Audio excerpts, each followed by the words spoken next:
Berkshire Hathaway does well in part because its managers want to be there for non-pecuniary reasons, but it seems likely that the next operations CEO will best be filled by someone who insists on a salary of more than $100,000. What kind of compensation structure do you expect for the next generation of Berkshire leadership? Well, I think the next CEO will make a lot of money and should make a lot of money. I mean, the responsibility for running a company with a couple $100 billion of market value should pay well. I think that whatever the level the board decides then in terms of a base salary should be supplemented by probably an option system that incorporates a couple of things that are perhaps unusual. I don't think the option price, the original strike price, should be less than if the company were for sale, the assets would bring. So the idea of giving somebody an option during some depressed part of the stock market at the market price, I think, is crazy, because you wouldn't sell your business at that price, and why sell part of it on that basis? So I think the base price should be what the business is worth at the time you start. And then I think if because of the compounding feature of leaving money there,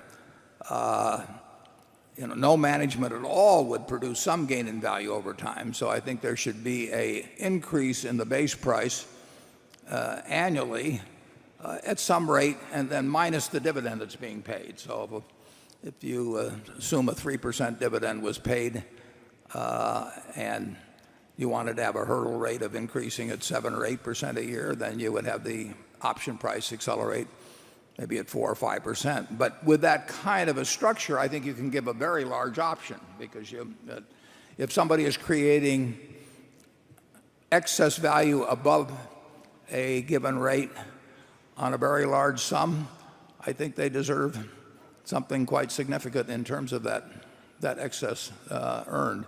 Now, the present compensation system has no relevance at all to what my successor should earn. The main thing is getting the right person with the right values, who interacts well with the managers, and who knows how to allocate capital. And as you just heard a little earlier, our managers who accomplish a lot, if they're working with big operations so that it turns into a lot of dollars, they can make a lot of money with Berkshire. Nothing is worked off the eccentricities of Charlie and me at the top level.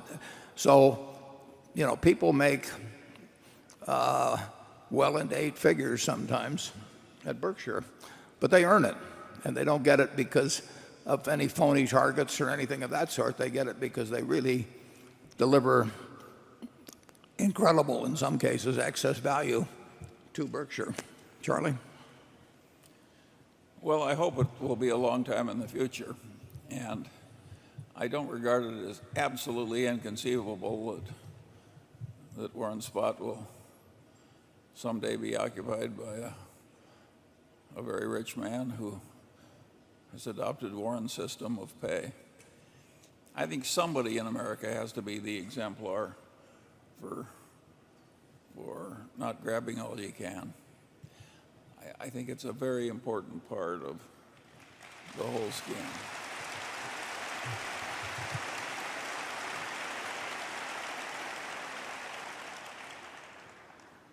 I don't think you better run an ad, though, after I go, that says CEO wanted $100,000 pay plus pleasant surroundings.